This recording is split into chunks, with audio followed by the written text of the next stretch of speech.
కానీ కొన్ని రోజుల కిందట దేవుడి గురించి వాళ్ళు వ్యర్థంగా మాట్లాడారు, దేవుడిని దూషించే విధంగా మాట్లాడారు, దేవుడికి 0 అనే మార్క్ ఇచ్చారు. అక్కడికి 2-3 రోజుల్లోనే వాడంతా తగలబడిపోయింది ఒక కారు ద్వారా. కానీ అదే ప్రాంతంలో ఒక ఇల్లు మాత్రము కాలిపోలేదు.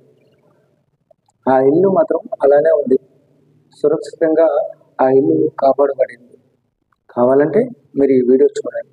మీరు ఈ వీడియో చూస్తే కానీ మీరు ఇంకా మీ విశ్వాసాన్ని పెంపొందించుకోవడానికి నేను ఈ వీడియో క్లిప్ని కూడా మీకు చూపిస్తాను, చూడండి. I shouldn't be crying because my entire block is burnt down, but God saved my house. Why are all of my neighbors, why are they in the middle of 2 burnt down blocks? There's one house standing.